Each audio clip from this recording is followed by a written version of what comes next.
Al-qalam ya kalau dalam bahasa Arab artinya pena, tapi jadi gini, ada arti kata, ada hakikat dari sebuah kata. Begitu ya. Ini dua hal yang berbeda. Kalau Anda mendapatkan cerita ya, dari orang yang baru pulang dari Korea misalnya. Di sana saya melihat kereta cepat sekali. Sampai kayak mau terbang.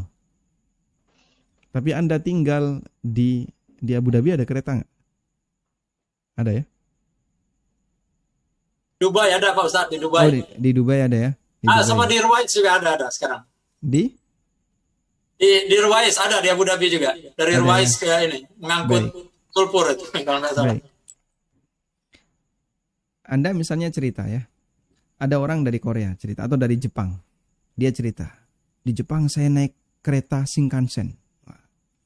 Anggaplah nggak ada internet, nggak ada berita, nggak ada apapun. Cuman adanya kereta. Apa yang terbayang? Ya kereta itu ya seperti yang sering saya naiki, ini kereta. Cuman beda apa? Hakikat. Di sana katanya cepat sekali, bentuknya seperti ini ya. Waktu apa keretanya kayak gini. Cuman bisa diceritakan sehingga Anda cuman bayangkan, oh kereta itu kayak gini, ada relnya, ada gerbongnya dan seterusnya. Tapi seperti apa hakikatnya? Seperti apa hakikatnya? Tentu saja berbeda dengan apa yang ada dalam pikiran kita. Karena dalam pikiran kita itu kita hanya bisa membayangkan yang pernah kita visual, yang pernah kita lihat. Baik. Sehingga sama arti tapi beda hakikat. Saya memegang benda putih panjang ini. Kalau di sini ditulis pensil, ya. Ada lambang apel keroak nih, apple. Ya. Ini kalau saya pakai nulis di kertas nggak bisa, Pak. Ya. Saya pakai nulis di papan tulis nggak bisa. Bisanya hanya sesuai dengan pasangannya. Di sini saya bisa nulis. Nah, sehingga kalau ini disebut pensil, ya berhak nggak untuk bisa disebut pensil? Oh berhak. Kenapa? Karena dia dipakai untuk media tulis. Cuman di alat tertentu, di media tertentu. Meskipun ini dipakai nulis di kertas nggak bisa, dipakai nulis di papan tulis juga nggak bisa, bisanya di media bawaannya. Tayyib.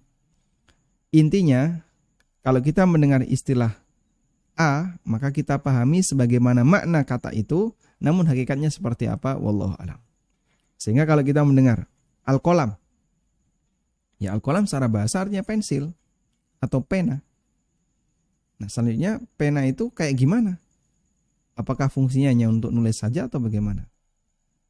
Ya wallahu a'lam, seperti apa pena itu kita tidak tahu. Yang jelas namanya pena fungsinya untuk nulis. Dan beberapa dalil yang tadi kita baca, wal qalami wa ma yasturun, dan apapun yang mereka tulis menunjukkan bahwasanya pena itu berfungsi sebagai alat tulis. Tayyib.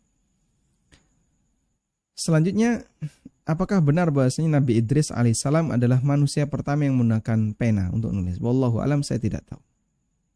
Ya, kami belum pernah mengetahui ada riwayat tentang itu. Saya tidak mengatakan tidak ada ya.